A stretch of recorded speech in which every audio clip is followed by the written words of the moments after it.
What do London and pistachios have in common? It's the Tim and Tim 2022 event recap. Join us.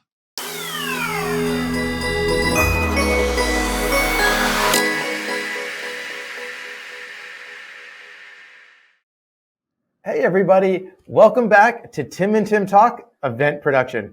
My name is Tim K, the executive producer of Argus HD, and of course, Tim Kerbaviz. How are you? The technical director of Talon Audiovisual. It's great to be Tim, here my with you, friend. Tim. It's good to be back.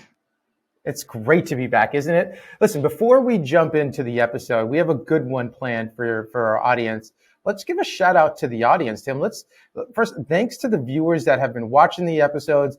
We really appreciate it. This is an interactive show, so thank you to those. And also a big shout out to the new folks that have been finding us in our more recent episodes. We hope that we continue the earning your viewership time. We know that's valuable. And speaking of this podcast, Tim, we've been kind of delinquent in recording. Why is that? We've been really busy, right?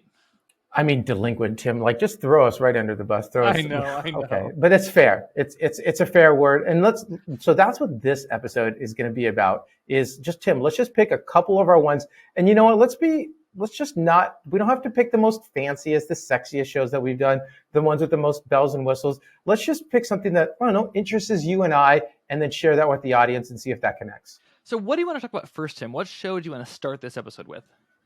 Oh, Tim, why are you always starting with me? Fine. Let's go. All right, I got this ready. Here it is. This one's the first one.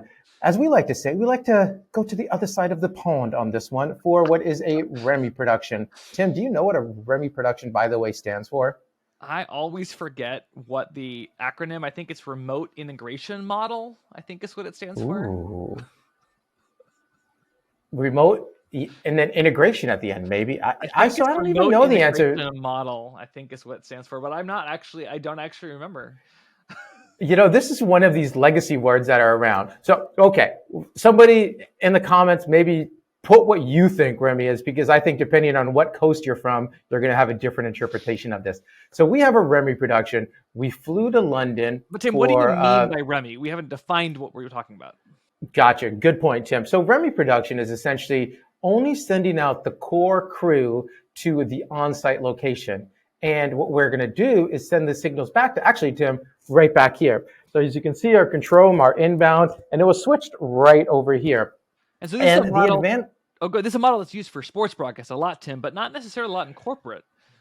And it's new to sports, right? This is a relatively new model now. We're seeing this. Actually, Pac-12 is a big one of the early adopters of this, where they're just sending out connections. So, we're really excited. As a matter of fact, this is one of our first shows that definitely our furthest show that we've done a Remy production for. And so what we did was we sent a team it was myself and my video director, Mark, and that's it. We flew to London. As you can see in this space, it's absolutely a beautiful space. And there you see our camera operators. They're actually local. The cameras are local. I mean, Tim, when I tell you that we just brought the bare minimum, that's all we brought. One of the big discussions that we had in this production, one of the fun conversations, you and I spent a lot of time is like, okay, how do we sync the cameras, and what is the best way, but also the most cost-effective way, right? Or should we say cost-prohibitive? Because some of the easiest solutions were one that essentially just broke the bank. So what did you end up choosing, and what technology and why? Cool. So we kind of actually did this Remy a little different. What we did was we brought our camera cut local. So you can see Mark with the switcher in front of him. And essentially, instead of sending 3 feeds back, we're only going to send 1 feed back. And so you're basically saying, well, why not just stream that? Well, there's a couple more steps. We had video rolls, that we had breaks, we had graphics, and plus our encoding over here is much more robust and powerful. So by sending just one person there to switch our feed, we now brought it all back here where we can control, we can add the graphics, we can add the element, we could use our fiber gigabit and also our satellite backup in case we needed to. And what we used to deploy this was our TVU backpack. Big shout out. This is our first time we've known of TVU for a long time, but this is the first time that we really used it, and it's an amazing product. Let me just tell you that. 1 second latency, 1080 30p, or was it 60p? I can't. One of those two, and no hiccups for a multi-day show. Absolutely perfect. And so you mentioned you have this control room in San Francisco that you're Yeah. adding the graphics and overlays on. How are you monitoring that broadcast program from London? Yes, yes, that was another one of the conversations that we had, right, Tim? So we had a couple different options with this. You could use the technology that they provide, but Tim, if I can be honest with our viewers right now, it's kind of expensive. And at the end of the day, it's really just a WebRTC. So you know what we did, Tim? We just used a WebRTC. And the beauty about this was we didn't have to pay licensing charges for each station that we put a drop at. We essentially created a Google Video Hangout. And you can see one of the photos there. So basically one of the iPads in between Mark and myself is the program returned back here from San Francisco that was sent to London. I believe the delay was like just over a second. But what else was really cool is we had our camera ops log in. And so they were using that as a return. They could see graphics. Oh, by the way, we were talking with everyone with Unity Comms, worked very, very well. And so that's how we just got away with it. You don't need to use the expensive licensing features. In this use case, just using a video conference, whether it be Zoom, whether it be Google, would work fantastic. And that also allowed folks offsite potentially to watch it as well, right? They didn't even have to be in the room in London or San Francisco. They could have been at home on Unity and an iPad. Totally. And, just like you're saying, anywhere, and you don't have to worry about, paying, per license, paying per fee. So we're really happy with that solution. Really interesting. Cool. Interesting you started with Remy and this remote production model, because I have a project that's very different implementation of remote production, both different technologies. Tim, we're going to talk about let me just say goodbye to my crew. By the way, Tim, can you look at the crew on stage? This, by the way, I'm so sorry to interrupt you, but this was the one where, when you bring a good crew together, you can see us on stage right here. We just met a couple of days ago, these cameras, fantastic. And this is what I'm going to say in closing, Tim, here, and then let's talk about yours, is folks, make sure to work on your network. Make sure to expand your network, because it's a two-way street. So now when we travel to Europe, we can offer our clients a great value-saving proposition because we're hiring local talent. But now you are also a known name to where you travel. And that production company that's coming to San Francisco, we get those inquiries all the time, now give you a call, give us a call, because they trust you. So not only does it save your client money, but it's, in a weird way, Tim, going to make you money because your name is now going further. And that's super important, Tim, to both, showcase the people we're working with here in this crew photo, and also to recognize that our networks are what make us stronger. And I think one of the things I value most about our industry is really how collaborative we are. I mean, even though, ultimately we're competing for some of the same work, I think we make a better industry when we work together and support each other. And I think, as I talk about this project that I'm coming to, this came out of that kind of referral where I just got a phone call that someone that I had actually never worked with just said, "Hi, I need help," because they knew who I was. And that was super valuable. So you're saying you did not work with this person before? Like, did you even know this person that gave you this phone call? So the person who actually physically was on the phone was someone that I'd worked with, but it was a production company that I'd never worked with, and someone that that I still have not physically met. It was all remote. And so one of the things about remote production, right, is you can tap into people all over the world, just like you tapped into your team in London. And in this project, I was coming into a very, very interesting situation where, in this case, we were doing a remote production. There was a control room that was switching a show for a major company's all hands meeting, and this was like thousands of attendees virtually all over the country. And this conference had an opening and a closing live musical performance being broadcast into this conference. And it came to pass that the day before the opening performance, the artists team was unable to get the broadcast into the control room. They were unable to get their studio to connect to the control room. Well, I mean, so Tim, like, why didn't they just run like an SDI or HDMI cable? Why bring you in? So this was a very complex production that included multiple locations on the West Coast, locations on the East Coast, and locations in the Midwest. And they were connecting all these different locations, both studio and control room locations, over the internet for live conference and live performances. And it really came down to that the studios for the artists' performances, the opening and closing performances, were unable to actually get their studios to connect to the control room. And so this phone call that I got was basically, can you be at this studio tonight in order to help them, basically get the stream out the door? And so it was really interesting. Got on a plane, flew down to this studio, and ended up bringing a few tricks. And we talk about Remy, and you talked about the TVU. I was using a very different uplink technology. I was using this product from Peplink, which is a bonded cellular SD-WAN solution, to basically create a VPN tunnel from this venue over multiple cell connections, Starlink, satellite, and the local venue internet connection to go back to this control room. And this is, by the way, this is something that I think the viewers should know. Tim, you and I, we communicate all the time. We share our ideas all the time. And our execution sometimes could not be more different. Absolutely. And we've had so many conversations about this very question, right? Yes. We've decided to go down two different paths. So viewer, there is no right answer. The right answer is the tool that works for you. Take us as an example. Same solution, two different ways to solve for it.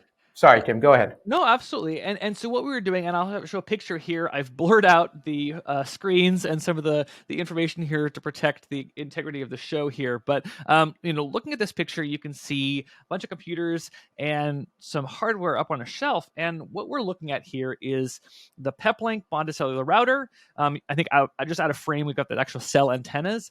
And then on the table, there's these computers, and there's this Epiphan Pearl Nano encoder. And it was fairly interesting. We had two different streams essentially leaving the building. We had the Pearl Nano was doing an SRT stream for the musical performance, and then we also had a laptop doing a Zoom call. And the Zoom call was for a live Q&A with the artist after the performance. Wait, okay, hold on, Tim. If I understand you correctly, so you have the SRT stream, you have the Zoom feed. Why are you not just sticking to one? Why the SRT and the Zoom? Also, why the SRT when there's so many different streaming protocols that you could have used? Why did you ultimately settle on that? Right. So interestingly, this performance had two components. There was the actual live musical performance where the artist was performing their songs. And then there was also a Q&A with audience members asking live questions of the artist. And so the two components were selected for different reasons. The Zoom call was selected for, the best two-way conversation, have fluid two-way conversation, and, have the echo cancellation and really just make the Q&A easy. But we really wanted the best possible video quality for the actual performance and the best possible audio quality for the musical performance. And so the SRT stream had a couple advantages. There was no audio processing. It was just straight off the console what the audio engineer was sending to the encoder. And it was, full resolution video with very little compression. And it let us manually dial in the resolution, the frame rate, the bit rate of the stream to maximize our internet connection and go back to the studio where there was a fairly fancy digital router that was able to ingest that signal and bring it into the production switcher. It sounds like you really, thought through. I like this, Tim, and I'm actually really, for the viewers watching this, I'm really proud of Tim for all the work that he did building up your system. And it just so happened, like, when you got the phone call, like you were just still adding like brand new parts. I think these like manufactured just like releasing parts. This was literally you at the cutting edge delivering a great service and a great product. So, I mean, kudos to you for that, Tim. Super exciting to get to combine cellular, terrestrial internet, and satellite in a really innovative and, as you said, fairly, innovative and exciting way. The Starlink, how cool is that, Tim? I love it. Absolutely. So we've talked about remote production. We've talked about some cutting edge technologies. We've talked about some really exciting things, but I want to talk a little bit about just like, some really traditional AV. You had a project that had some really great fundamentals of AV, Tim. Tim, at the end of the day, it's about getting your basics right. It's just getting your ABCs, do them well, and you have happy clients, and you deliver happy shows. And really, that's what we're in the business for. I think us as technicians, let me speak for myself, we can get very excited. That REMI production was awesome. We're using, 6 cellular bonded networks to create a fantastic feed, and 0, our latency was under a second. All these tech specs that the clients will essentially just gloss over, right? This is, so this show that we just did in San Francisco was none of that, Tim. Absolutely none of that. It was basic AV, and we love it. And we love doing basic AV too. This is what we came from. Let's dive into this. So what we have here, we have 1,000 in-person event. Tim, those are back in case you haven't realized. At the cruise ship terminal in San Francisco. This is an active cruise ship terminal. That's important to remember at the end of the story because we find out why it's active. The goal in this, the goal that we were tasked to execute was the general session, and I believe it's 2 breakout rooms. And okay, you know what? One of the cool things, actually, I'm going to jump ahead here for the 2 breakout rooms, is silent disco. Tim, have you run into silent discos? I think I'm a fan of them now. This is the first show that we've used them for, second show, I would say, that we used them for audio. Yeah, it's super great when you have crowded spaces or multiple sessions occurring in the same room. I've seen it a lot at trade shows where you have just on the open trade show floor. Great in trade super shows. Cool. How did you implement that? And what was it? What were the challenges with silent disco specifically that made it different than, putting speakers on sticks in a breakout room? Tim, I mean, how much time do we have left here? No, to be honest, it was really simple. Out of the box, it worked, no engineering. You literally turn it on, you set it to the 3 frequencies, you take XLR out of the audio board. You would think that this would be a much more complex and robust process, and it was the complete opposite. It was easy and it was effective because, you know what? Pipe and drape, Tim, as strong and as sturdy as that looks, does not block sound in the least. Well, that's awesome. And that's, we talk about, super cool technology solutions. This is a technology solution, but it seems like it was a really easy to implement, simple solution. So you talked about this space with three different spaces in this event, in this, public building. How big was the crew, and what were some of the crew considerations with this? Because I think that was something that you maybe mentioned to me was part of the excitement of this project. Yeah, so definitely. So for the producers out there that are listening and watching, this was one of the bigger ones, right? This was maybe 50. Honestly, Tim, as soon as we got over like 40, I kind of lost count of like who's who, because there's a breakout also downstairs as well that we were crew.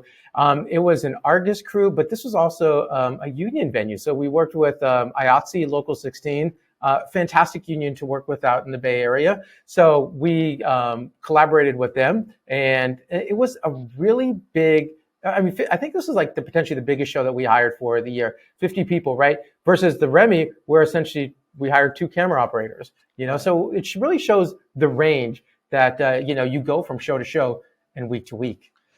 And what were some of the other challenges besides crew, in terms of like logistics, load in, load out? What were the things that made the show, what were things that kept you up at night about this show? Oh, well, the fact is, and our producers know this one well, right? Trying to get into the space. There was already a show that was in there before us. So really like pushing the venue, trying to get the earliest possible setup time.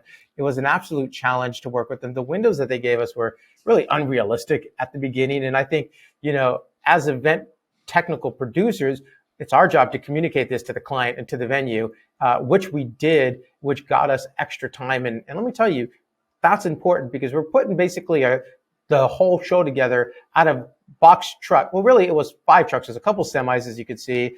And then it was a couple box, I think it was 3 box trucks and 2 semis. So it was a pretty big show to load into. And then, as you can see, some of the rentals here, always a good time when you get to rent, big giant forklifts. They're fun to drive. Totally. And you talk about that machinery. Did that cause you any issues? Tim, did it cause an issue? So let's go back to this is one of these situations where you never know the issue that the venue is inadvertently or unexpectedly going to cause you. This was a perfect case in this. So we sub-rented the forklift. You can see this was a giant forklift that we rented. It came on its own flatbed. That's how big it was.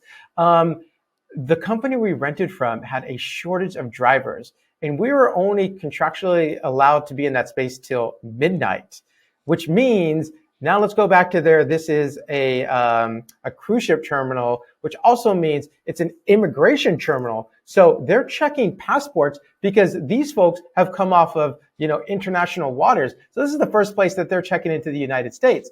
So that means we had the the Border Patrol basically knocking on our door saying, hey, you got to get rid of this here. We're going to impound it.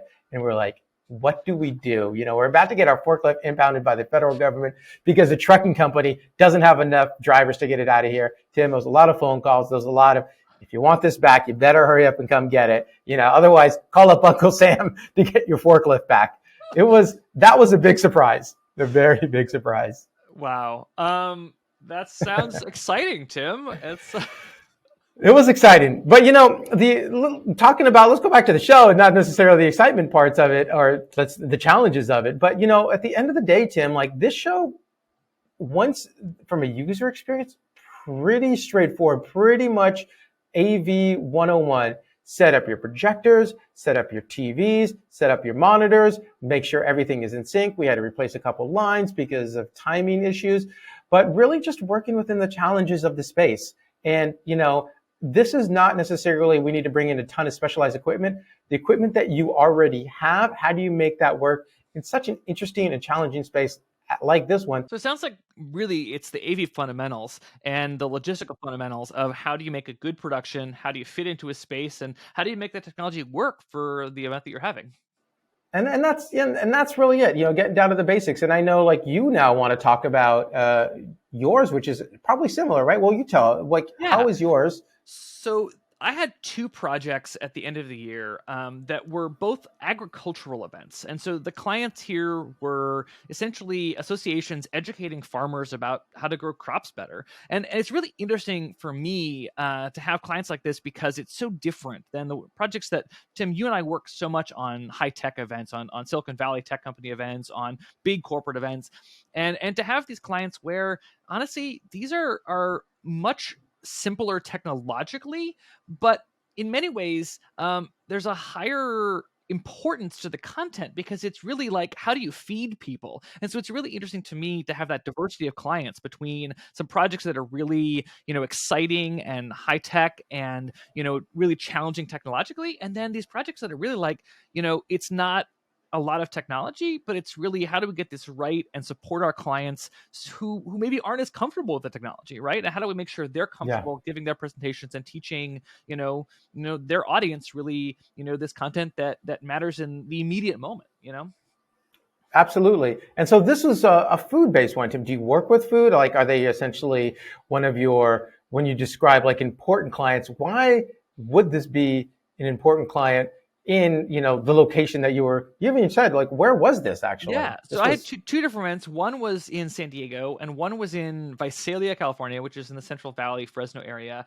And with these projects, like I said, these are ag associations. And so for me, it's really interesting to have that kind of, like I said, client diversity where, across our client portfolios, we're serving clients in different industries because from an event professional perspective, it provides us some like economic resiliency because, different industries have different cycles and different dips and valleys. And so really having that diversity, that's one of the reasons I'm proudest to serve these clients is because it's projects that I feel good about doing because it's about feeding people, but it's also really gives me the ability to, support different industries and have some of that, economic diversity.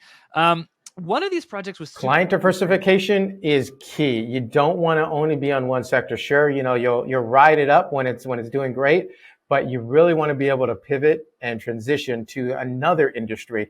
And, as you and I have been in this industry for so long, we definitely see the ebbs and flows where one industry is not ready to invest in the event AV space and another industry is just absolutely taking off. Totally agree with you on that one, Tim. I mentioned diversity a couple times. And one of the things that was really interesting about one of these productions was that it was an international event and it was really, folks in the ag industry from all over the world. And so there was actually simultaneous interpretation, but on this event, because of budget reasons, it was done by AI. So there was basically a mobile app that we were feeding the audio from all four of the rooms into this mobile app so that participants could listen on their phone headphones to a translation of what was being said on stage. Even on basic AV, Tim, I love it. We managed to somehow sneak in the most technologically advanced possible use cases in there. Yes, we can solve it. We just need artificial intelligence. Well done, Tim, for sneaking that in. Yeah, I don't just, trying to make things work. And obviously it fits into my goals of accessibility and making sure that everyone has a great experience. But one of the things that we talk about, this being simple technologically, other than this translation, is, it's not just about the technology, Tim. Just like your event highlights, just like this event highlights, it's so important that we maintain that client relationship and provide that support to the client and to the presenters, because that's really fundamentally what we're there for, is to make sure that the people in the room feel confident enough to walk on stage and give their presentation. It is a rare client that knows what equipment you're bringing. It is even a rarer client that knows the equipment and models that you're bringing. I've seen it and it surprises me. I'm like, why, absolutely. Yes, that is a camera XYZ over there. How did you know that? Most of the time, they just want to know, does it look good? Does it sound good? When everything comes together, which is also why, one of these things is we don't like to, I don't like to have the client on site until everything's put together, because it will make them nervous sometimes when they see the sausage being made, as we like to say in our industry, as it all comes together. It comes together. Trust me on it. This is why you hired us. Sometimes it's not a pretty process, but you know what? Once we're there and once it works, and same with your show, those pictures looks absolutely amazing. It looks like it looks so easy. Right. And that's the sign of a good show. Speaking of making things look easy when there was maybe some trouble in the freight elevator, let's talk about a show that we did together, Tim, in San Jose. This was a fun one. This was a great show. It was a client that came to us and said, we've been working with the in-house AV provider and we want an elevated experience this year. And they said, Tim, how can you help us make our show more seamless, more, presenter friendly? So what did we do, Tim, when we came into this venue? Well, this was a fun one, right? And this is one where you bring in just tons of pipe and drape. You bring in the newest projectors. This is where you want a beautiful image so you don't necessarily need the state-of-the-art 3D projectors. You just need beautiful, bright projectors for this. But you also need to really think about, in a case like this, what are the clients going to throw at you? What are the curveballs? As you can see, Tim, in our graphic station over here, there is literally tons of computers. And I trust you, we're not doing this just to look cool. We're doing this because each one of these has a purpose and even a backup. Tim, how many inputs did we end up having on basically what was a one projector show? Over a dozen, wasn't it? Yeah. I mean, it was, I don't remember the exact input count, but we had backups for everything. We had multiple different kinds of graphic stations. We had polling, we had, playback. And so with all those things, they become discrete inputs into the switcher. And, it became a challenge of making sure the client feels like, we're there to walk them through the process, right? And this is where, and another kudos to you, where you really excelled on this show. And I was taken back when I saw your work of art there. Was your run of show was amazing. It took into account of the different inputs, all the different sources. You knew where to call them. A successful show, even a basic one like this, you're looking at it, there's nothing that complicated, right? There's really not that much complicated. But when you get into it, you have an audio cue, you have a lighting cue, you have lights moving as a cue, you have graphics, you have video playback. There's many different ways to call that all need to be synchronized. Is that even a word, Tim? That's a word. Synchronized. Yeah, synchronized. I love it. Great. And you did a great job on that. Like, was that like a worry, a challenge for you? How was that? This was a client that I'd worked with before, and so I knew some of the places that they were going to try to throw us curveballs. And so I tried to build into that runner show, really a plan for every scenario, and have in the back of my mind that someone on stage might do something different than the script said. So being ready with what's our backup plan if they walk off the other direction or they call for something as an audible and we have to bring that up. And that's an important, so we've been talking a lot to the producer audience, but for our clients, for our event producers that are listening, sticking with your same vendor, you probably know this, I'm speaking to the choir, right? How important that is if you're happy with somebody. Also, if you're not happy with somebody, make that change quickly, because you kind of know, you have that feeling inside of you, you're like, it was good, but it could be great, make that change, find a vendor that makes you feel comfortable, because all of the clients that we work with, there's no doubt once they've left, once that show's over, they're like, this was great. Let's have some ideas. Maybe we want to add more lights, more monitors. Those are the happy conversations at the end, right, Tim? Not necessarily, oh, when you lost that image on screen. Totally. And just making sure that everyone has confidence in each other, that just as much as the clients have confidence in us, we know that we're getting all the information we need from the clients, and that communication is happening two ways. Fantastic. Well, Tim, let's save some of these other projects for later shows. I know we have some other fun ones. This was a great sort of recap. I like that we just didn't focus on the technology ones that were, the sexiest shows that we've done, but also ones that are basics. And I think what we can take away from those basic ones is it's all about client communication, client trust, and most importantly, delivering for the client. Absolutely. Making sure that we're all on the same page and executing really, that show that everyone wanted to have. Cool. Well, so thank you for tuning in. If by the way, folks, if you think that if you have any technical questions, event questions, please feel free to hit us up. We love the messages. This is an interactive show, as we said earlier. So definitely reach out. If you have a project in mind, we would also love to hear about it. If you think we might be a great fit, we absolutely love this. We do this so much that we end up talking about it in front of cameras for you guys. And it's a pleasure. Absolutely. And if you want to leave us a comment, we've been getting some comments in the last couple months in our hiatus here, and it's been great to see folks' response and whether they're folks calling us out for things they feel like we're missing or asking for other additional information. We really appreciate that. And if you did want to reach us by email, you can email us. It's Tims, Tims, @timandtimtalk.com. Was it Tim's? How many S's was only that? One S. Only one S, Tim. Only one S. We'll put that in the comments too, or the description too. Yeah. Fantastic. All right. So that's a great place to end. Thank you so much for watching. My name is Tim Kay. And I'm Tim Kerbavas. And we talked. Bye.